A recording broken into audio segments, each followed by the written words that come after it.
Shelter.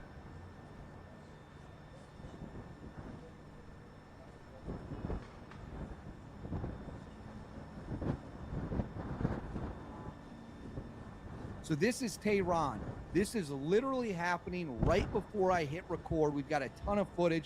We have massive rolling bomber and fighter jet airstrikes are underway against the Islamic regime. We are protecting the good people of Iran while targeting the IRGC and the Islamic dictatorship with some of the biggest strikes we have seen so far. Let's go. What? Massive explosions are underway.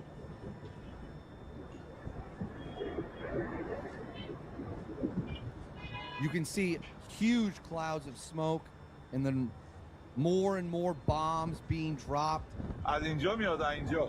Right there. More bombs. Let's watch that right at the end again. از اینجا میاد اینجا. More bombs coming in, and the guy filming is laughing. He is laughing as he is filming bombs dropping, which tells you the people of Iran are thoroughly enjoying the fact that the IRGC and the Islamic dictatorship are getting lit up. All right, let's go next here. This is footage that was in the early morning hours, technically in Tehran, that has been going mega viral, showing the severity of these bombing strikes. Let's go full screen.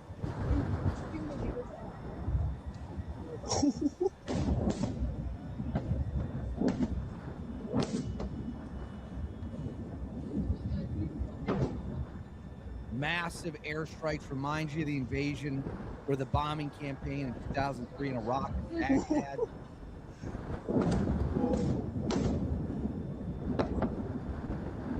Bombers lighting up targets on the ground.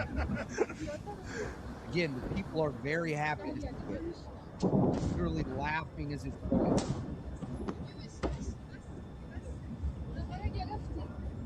Unbelievable. Huge explosion right there as the bombs continue to fall. And then right here, airstrikes targeted the residence of IRGC officers in Tehran. You can see the aftermath right here. Lots of smoke in the air. Huge explosion. So Tehran continues to get absolutely pummeled right now as they hit regime targets. And then right here, this is the bombing of an Iranian army base in the Kurdish city of Banay. I believe it's pronounced Banay. Massive smoke cloud in the air. Base destroyed. Bombers coming in and lighting it up.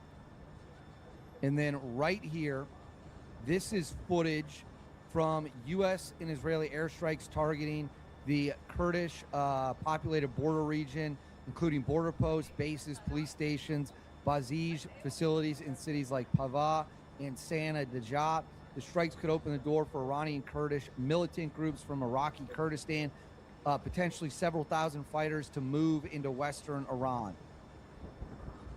So you can see the aftermath of the strikes right there as bombers continue to crack Iran wide open.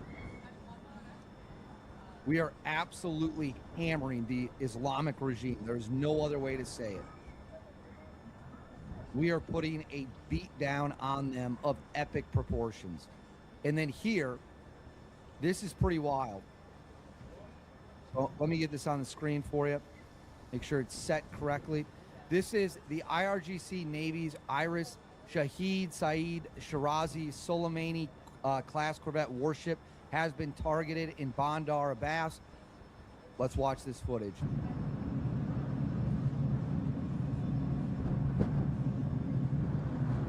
You can see the ship sinking right there after it's been bombed. This comes from an account named Shin, which has been doing some great work. You can see it right there, bombed out, smoking in the water as more Navy ships continue to get hit. And then right here, the U.S. has sunk another ship. The Iranian Navy Moj class frigate Dina was reportedly sunk by U.S. submarine near Sri Lanka. 32 severely injured sailors were rescued. 148 remain missing. The ship was returning from international fleet review. So the U.S. has sunk another ship, but the big one is right here. So Iran had one submarine. I talked about this in a previous video. Iran had one submarine that they were scrambling to get to the Gulf to try to sink our aircraft carriers. Now it has been announced by CENTCOM that their submarine right here, the Iris Fatab, has been sunk. We sunk the Iris Fatab. It is Iran's most important submarine. It is now gone forever, sinking at the bottom of the Gulf. So Iran talked a lot of trash about how this was going to take out U.S. carriers. Now it is gone forever. And then right here, we have an F-35, an Israeli F-35 shooting down an Iranian fighter jet. Bismillah ar-Rahman ar-Rahim. Allahu Akbar. Allahu Akbar. Allahu Akbar. The people in the video, I'm fairly certain, thought that the Iranians shot down an Israeli jet. No, this is an F-35 shooting down an Iranian. سرنگونی یک فروند جنگنده صهیونیستی امریکایی در کوههای شمال لواسان توسط پدافند قدرتمند رزمندگان جمهوری اسلامی. You know what? I don't want to sound mean here. Why, if you're an Iranian pilot, would you even think about getting in the skies with the United States and Israeli Air Forces up there with stealth fighter jets, and the Iranians have planes from the 1970s? Seems like a great way to guarantee you get shot down. All right. Breaking U.S. drone targeted and destroyed Iranian ballistic missile launcher alongside a highway in Bashir, Providence, Iran. Let's watch it and rewind it. So right there, U.S. drone smoking an Iranian target, lighting it up. Total and complete domination and destruction. And then right here, IRGC base near Naf Square in Kershmaj, obliterated. The IRGC continues to get his teeth absolutely kicked in. Continues to get destroyed. And then right here, the IRGC published a video showing missile launches, I guess, to intimidate the U.S. and Israel. But as I talked about on my Tuesday Night Live, they tried to launch a bunch of missiles Tuesday night. None of them made it to Israel. So, unreal.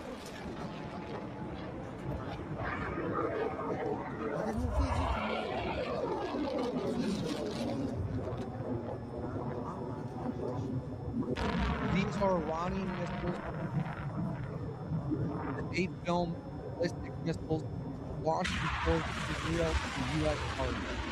It's unclear if any of these landed or how many landed.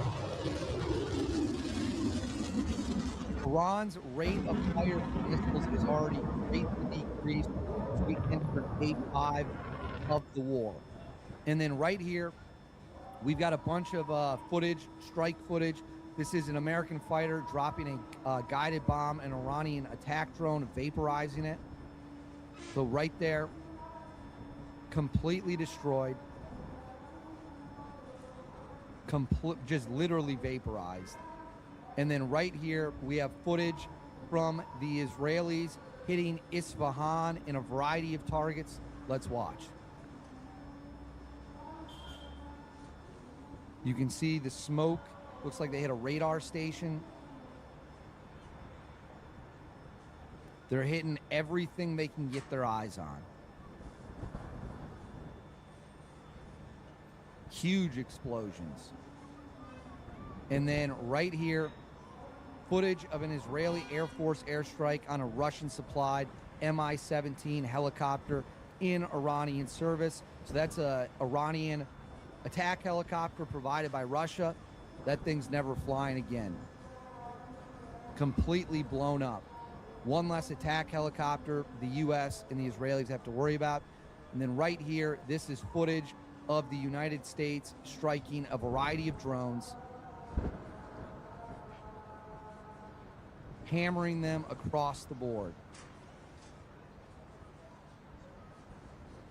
And then lastly, right here, this is from CENTCOM announcing the use of new weapons in the war against Iran. Let's watch his comments. The U.S. and Israel are dominating the skies of the world's largest state sponsor of terror. Our U.S. Army soldiers are defending ourselves and our partners, and in a historic first, the U.S. Army fired long-range precision strike missiles called PRISMs in combat, providing an unrivaled deep strike capability. Also for the first time, U.S. Central Command's drone task force, called Task Force Scorpion Strike, launched countless one-way attack drones, achieving massive effects. I'd like to point out these drones were originally an Iranian design. We took them back to America, made them better, and fired them right back at Iran. So right there, Admiral Cooper, the head of CENTCOM, announcing new weapons have been unleashed against the Iranian regime, long-range missiles and attack drones, one-way attack drones. But I'm going to pull this off the screen. So as of me filming this on the morning of March 4th, Tehran is getting pounded into the Stone Age, targeting IRGC facilities, targeting Islamic regime facilities. Iran's Navy continues to get absolutely pounded across the board, and new weapons are being unleashed against the Islamic dictatorship, which is nothing less than a terrorist regime. So the war is raging on. We will continue to monitor the situation. Please check out my Tuesday night. So March 1st, 2026, Kuwaiti F/A-18 Hornet looks to have launched 3 AIM-120 missiles or AIM-9 Sidewinders, or a combination of the two, and potentially took out those 3 U.S. Air Force F-15E Strike Eagles over Kuwaiti airspace. That's being reported by the War Zone and a few other outlets, but it hasn't been confirmed by the U.S. military yet. But in this video, we'll be talking about if that situation happened, how it happened, and how to prevent it moving forward, as well as some precedents on things like this happening before. Right now, Iran is slamming the entire region with drones. They're really focused on drones. Their ballistic missile capability has been crushed from what it was in the early days, and now they are really focused on drones. And here's some of the breaking news happening right now. So it looks like NATO intercepted a ballistic missile from Iran that was heading into Turkish airspace. So as you can see, Iran's desperation is stepping up. It also looks like Iran is doubling down. They've targeted the U.S. Embassy in Riyadh, Saudi Arabia, Bahrain, Qatar, UAE. All the different embassies are being focused on from Iran right now. Looks like those are being targeted with their Shahed drones. So at the end of the day, that F-18 pilot, dude, that is a huge mistake. Luckily, no one was killed in these shootdowns, but blasting blue-on-blue forces out of the sky is just tragic. This happened right in the middle of Operation Epic Fury. That's the U.S.-led hammer that's currently dropping on Iranian forces as we speak right now. Iranian missiles, drones, but Iran is trying to punch through all the different defenses and cause as much chaos in the region as possible. And in this situation, they definitely added to that chaos. An Iranian drone looks to have been reported to have just slammed into a U.S. location at a commercial port. The Kuwaiti pilot at this point is going to be on edge. I mean, on a razor's edge. It's very interesting to me that it was just one F-18 that's being reported as doing this shoot down. So it's very interesting to me that this was one F-18, because the F-18s will typically operate as 2 or 4 ships, but this Kuwaiti pilot was likely very on edge at this point. Seeing drone swarms coming in, knowing there's ballistic missiles in the area, this is a very high threat environment, and at the end of the day, fog of war can sneak up on even the best of pilots. But likely that Kuwaiti pilot saw on their radar scope multiple contacts in a row that mimicked what he would think a drone formation would be doing. And here's the problem. When you're coming into land, you're flying at about 200 to 300 miles per hour, which could mimic some of those Shahed drones. Those are flying a little bit slower, 150 to 200, but a 50-knot difference on your scope might make you mistake a fast mover for a Shahed drone swarm. I mean, it's not implausible at all. So all 6 crew members punched out after being struck, either with an AIM-120 or an AIM-9X, AIM-9 Mike. It looks to me like these are rear quadrant shots. So as we watch right here and we see this F-15E getting hit, it looks like the missile is coming in from the back. And thank God for that, because that means Breaking the missile is news. going to avoid Pentagon any of the identifies cockpit 4 of and 6 avoid U.S. causing soldiers serious killed in Iran injuries or conflict. death to the crew members. So seeing it kind of hit the engines, that makes me think it could be a heat-seeking missile going in and punching the engines there. could also be an AMRAAM. The explosion size is incredibly small. So this makes me lean a little bit more towards some sort of an AIM-9 variant, but with 3 of them launching off in rapid succession, that would make me think it's more of an AMRAAM, because the F-18 has the ability to do Breaking track wall news. scan. U.S. Track wall soldiers who scan died in means the you can Iran track War a target remembered and for you their can lock service onto and multiple devotion other to their targets, families. and you can basically fire missiles in rapid succession.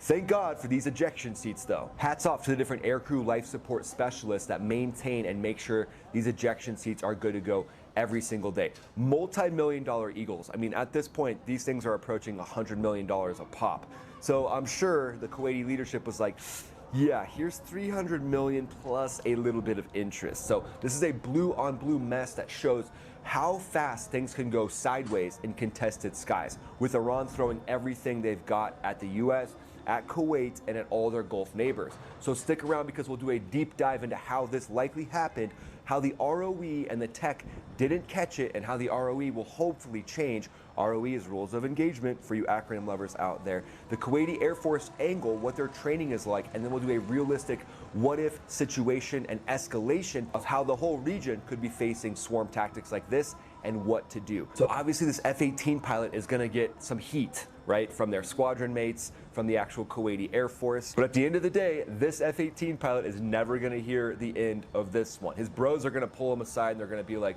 hey man, you're the reason they put do not eat on those little silica gel packets. Like, who needs that reminder? So let's lay it out exactly how it went down. Active combat operations going on against the Iranian regime, specifically on ballistic missiles, drones, and also striking leadership targets in Iran.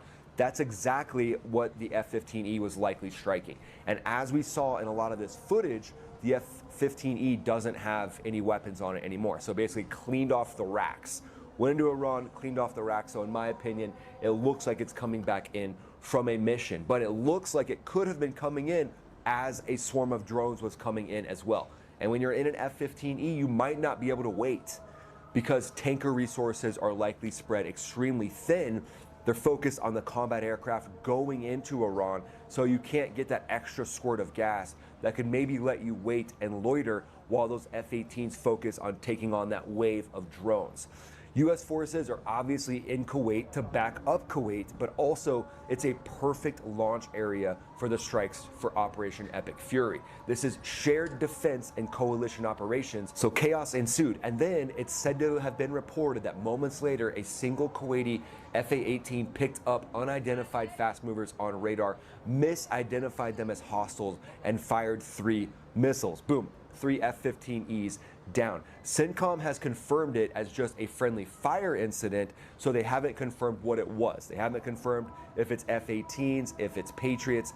But again, now looking at this footage again, having reviewed it many times at this point, to me, the plume, when it hits the back of the F-15E, to me, yeah, a Patriot missile, the size of the Patriot missile, the speed of the Patriot missile, and it's probably gonna focus on center mass. Just that'd be my opinion. I don't know for sure, but that would likely have just hit center mass on this F-15E, and it would be over without likely the opportunity for any of these aircrew to get out. So something more like an AIM-9 or an AIM-120, more likely, you know, the size of the plume hitting the back of the engines, either an AIM-9 or an AIM-120 that was just a tail aspect shot. Tail aspect shot makes sense to me because in this case, it looks like it just goes in and tags the back end of the fighters. Don't know the other two, how those were hit, but if they were coming in to land in succession, then potentially that is what happened. A lot of times fighters will actually do what's called a combat arrival. Now, I don't know why they may or may not have done that here, but a combat arrival is something that all of my formations, we would always do it, but we were also flying back into Bagram, which is a combat zone itself. So coming back into Kuwait, you're not exactly coming back into a combat zone, you're coming back into, you know, friendly territory of a coalition, so you might not be as on edge and you might not be as predispositioned to do that combat arrival. A combat arrival means you come in about 10,000 feet over the field and you basically just do a series of split S's to get down and you land as soon as possible. To me, it looks like these jets were more so flying straight along, and I don't know if they were lined up, but that could be a formation that confused that F-18 pilot. However, there's many ways to deconflict against that. So it looks like this is just an isolated screw up That's the kind of overall gist of this whole thing that I'm seeing, with the fact that fog of war can create many opportunities for mistakes like this to happen, and it just happens. Unfortunately, there's actually precedence for this. A UH-60 Black Hawk was shot down in 1994 by US F-15s that actually did a visual identification, but the Black Hawk was carrying rocket pods at the time that made it look more like a Hind helicopter. So they thought it was an Iraqi helicopter. Really, it was a US Army helicopter, and 27 US Army members were shot down with the helicopters being shot down. I mean, just a terrible situation. US Army leadership was shot down. US F-15 pilots said they got the visual ID, but again, the differences in how that Black Hawk was set up made it not the ID they thought that they got. But that brings up a great question. What is the ROE during this time where there's fog of war? Because we recently just saw a British F-35. All right, UK, getting in the action a little bit. Looks like they shot down a Shahed drone. We don't know the distance they shot them down from. Could have been an AIM-120 or an AIM-9X. Again, not very efficient shooting down Shahed drones with, you know, missiles that are built for fighter jets, as we can see here. But we've seen a lot of footage, even in places like Jordan or unconfirmed locations in the Middle East right now, with Shahed drones being shot down by F-16s, and they're within visual range. They're getting close enough to make sure what they're shooting down is a Shahed drone. And I think that makes sense, because remember, at the end of the day, the Shahed drone can't threaten that F-18, at least at this point, from everything we know about the Shahed drones. So that means the ROE for the F-18 could be, hey, get up close and personal with this thing. Pull up next to it, flip it the bird, you know, and then turn around, do a little teardrop, pull in behind it, and then shoot it down. Ideally with APKWS anti-drone rockets, but even if you don't have those, do a little pull up along the side. Yep, okay, cool. That is definitely a Shahed drone, and then boom, come back around and shoot it. Or you can even identify it for your wingman. So if there's two of you, you just go up. This is called a shooter eye situation, where the eye is in the front jet is the eye. Okay, cool, did the intercept, yep, hostile. Then you pull off, you get about a mile of separation. Your wingman's just chilling back there, gets a nice lock on, and weapon away. We did that tactic a lot during ACM, air combat maneuvers, where we would visually identify to make sure that we were shooting down the actual threat and not a friendly. So the F-15Es were out there supporting allies, and this hits hard because it shows even the best coalitions can have deadly mix-ups. And then remember, that F-18 pilot's never going to hear the end of it. The next thing is bros are going to say, hey bro, you're the reason why they put do not eat on Play-Doh. But Iran's playbook right now is pure saturation tactics. Breaking news, the debrief, U.S.-Israel strikes continue. Hormuz closed. For U.S. dead, ID'd, SOF join Ecuador drug ops, and a bit more. So again, so much confusion right now, and Iran loves to target Kuwait because Kuwait is one of the best allies of the US. And Iran has already proven they can penetrate drones into different areas while hitting certain areas in the Middle East right now. And they want to make friend or foe determinations much harder in the heat of battle. These recent moves show that they are escalating fast, even though their ballistic missile barrages are coming down because they launched over 400 in the first 24 to 48 hours. Some sources are saying 600, but their drone penetrations are being stepped up. They've already launched over 2,000 drones, and now they're just going to continue to launch as many of those as they possibly can to try to disrupt US and allied operations across the Gulf. But what's their weaknesses? Their stuff is extremely inaccurate. It relies on numbers over precision. They've got pre-planned coordinates, and it probably hits within a couple hundred yards, and that was just a lucky hit on that US Tactical Operations Center. So that's an environment where this tragedy unfolded. Adversary trying to exploit chaos, and a split-second radar call goes wrong, misinterpreting what you're seeing on your scope, and needing to change the ROE to an ROE that calls for a visual ROE. I mean, you can't mistake an F-15E for a Shahed drone. If you have even 2 brain cells as a fighter pilot in a within visual range situation. Now on a radar, when your radar is saturated, you should still be able to determine that based on US protocols and different modes of IFF. There's different modes of IFF, which the F-18 should have had and the F-15E should have had. So worst case scenario, this pilot maybe was having a super bad day and saw those symbols, but it didn't compute in time because their blood was pumping so hard from seeing Shahed drones strike their own country. But not having a lot of combat experience can make everything seem like an emergency as a fighter pilot. I mean, I remember my first couple combat missions, extremely difficult to slow everything down and take in what's going on. So you got to surround yourself with someone who has experience. And that's why in the F-15E world, F-16 world, F-35, F-22, if you have a new wingman, you're going to put an experienced wingman with them to help them calm things down and slow things down and make better decisions. But in this case with the F-18, we don't know exactly who is up there with them. Were they up there as a single ship? And again, that's another reason why being a single ship is not a good idea. And if I was in this guy's squadron, I'd pull him aside and be like, hey dude, you're the reason why they put not a flotation device on pool loungers. So again, we talked about likely this being an AIM-120, multiple shots. That's more of the case for multiple shots would be an AIM-120, but you could also have a lock-on with an AIM-9X or an AIM-9 mic, and that supports the AIM-9 as it then goes and guides onto a heat signature. So the size of the explosion, after reviewing it a few times with you guys, does look to be a bit smaller than what a Patriot missile would do. And people have been asking, well, wouldn't they have gotten radar alerts? Potentially, but a lot of times when you're coming into a friendly area, you do what's called a fence out, and you'll actually turn off your radar warning receiver, because a fence out happens when you cross into blue territory, because you don't want some sort of accidental firing of a weapon or the laser. You actually have a laser on these fighter jets that's used for targeting, so you don't want that to accidentally get tripped. So you do what's called a fence out. You typically turn off your RWR, but now likely the RWR will be kept on. That's the radar warning receiver. That will likely be kept on even if the master arm switch, that's the switch that allows you to fire missiles. So you have to put that to safe or armed depending on what you're trying to do. So maybe the protocol will change now with going to safe with the master arm, but keeping your radar warning receiver on. However, being painted by that radar wouldn't have set off major alarm bells to the F-15E crews, because in a contested environment in an airspace, you're going to be painted by multiple friendlies. But the F-18, as you're painting the different friendlies, you should be seeing a friendly symbology over the friendlies, like a circle, instead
Breaking news, Iran says a girl's school was hit by a deadly airstrike. Here's what we know.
Breaking news. U.S. launches precision strike missile for first time ever in combat situation during Iran operation.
Breaking news. Poll. Most Jewish Israelis support Iran war.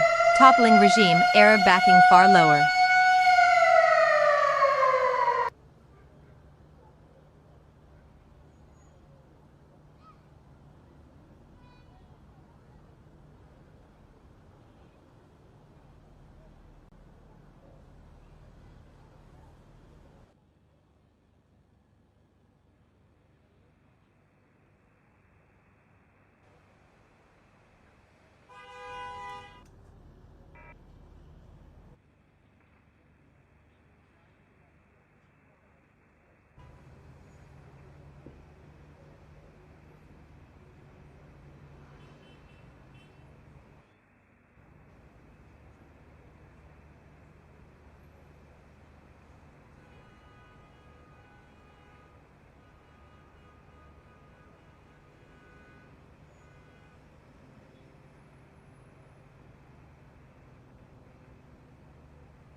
Welcome to Tusi TV. This is your global news channel. I'm Maya Tusi, and this is your Iran war room. The IRGC have now targeted with a missile Turkey, and over the last few hours we've had a lot of drama around this incident. Essentially, the summary is that the Islamic Republic launched a missile, went through Turkey. They were trying to intercept it from the outside of the Turkish airspace. Wasn't possible. NATO had to get involved. They brought it down in Turkey. Then the Islamic Republic said, oh, well, we were meant to hit Cyprus. Erdogan said, that doesn't help anybody. You're just making it worse. And the Iranian regime basically said, oh, well, it wasn't supposed to go that way. Technically, it was supposed to go towards Cyprus, but it was actually coming down in Turkey. And they said it was a bit of a whoopsie. But the rest of the leadership in Tehran decided not to respond. So we don't actually exactly know if they were trying to provoke or if they have done a whoopsie. But the Turkish government have said they will retaliate and they will respond harshly, whatever that means. We're going to give you guys the latest coverage on what's going on the ground. The United States have an update when it comes to the IRGC Navy. Another vessel and also a submarine. Yes, a submarine has been destroyed. First, let's go to the capital in Tehran. Breaking news. Israel expands Lebanon strikes. Warns Naim Qassem as Hezbollah retaliation grows. Analysis. Look at that. The bombardment of the capital.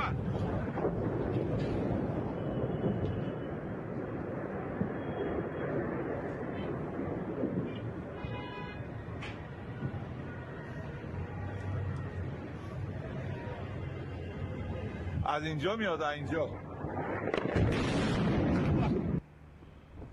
By the way, oh, hello there. I need a favor from you guys before I show you the reaction from the Turkish government. As some of you know, if you've been watching TC TV as your global news channel, recently we launched our official account on X, finally, after all this time. It's at 2C TV Official. I need a favor because we are already on 81,000, which is good news. We just launched it recently and it's already there. It hasn't been active, obviously, since September. But if you could help us reach 100,000 subscribers, then I will love you forever. That's all I can say. So yeah, 2C TV Official. You can see it with the yellow check mark on X. Follow it. Get everybody to follow it. Your neighbors, your friends, your dogs, your enemies, everybody. At 2C TV Official. All right? If I come back later and it's not 100,000, I'm going to hunt you down. I'm going to find you. I know where you live.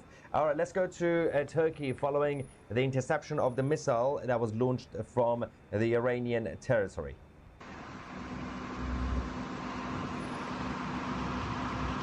And then we're going to give you guys the reaction from the Defense Ministry.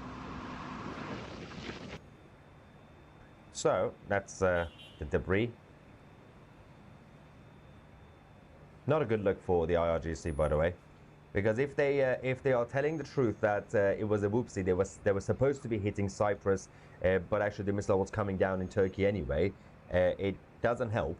And the Turks basically said nobody should use our airspace for anything anyway, but it seems to have been causing some issues. Let's quickly go to the statements we have from the Defense Ministry from Turkey, saying a ballistic missile launched from Iran and detected heading towards the Turkish airspace after crossing the Iraqi and Syrian airspace was timely engaged and neutralized by NATO air and missile defense elements deployed in the Eastern Mediterranean.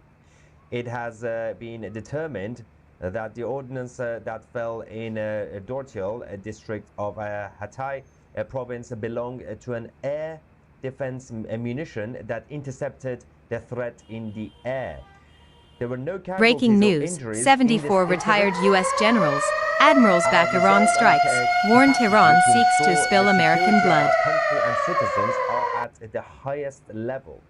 While Turkey supports regional stability and peace, that's new, it is capable of ensuring the security of its territory and citizens regardless of who or where the threat comes from. All necessary steps to defend our territory and airspace will be taken resolutely and without hesitation. We remind you that we reserve the right to respond to any hostile attitude towards our country. We warn all parties to refrain from actions that would further spread the conflict in the region. In this context, we will continue to consult with NATO and our other allies. So that was the official statement from the Defense Ministry. And then we had Erdogan and his office also saying that Turkey, we will respond and retaliate. And we're going to have to wait to see what NATO will tell them to do, obviously.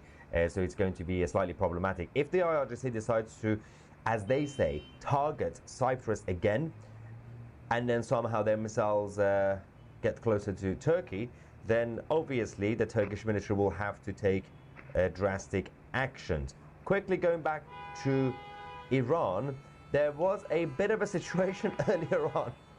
I can't take this one seriously. The IRGC members and supporters in Tehran got a little bit excited because they saw some stuff happening in the sky, right?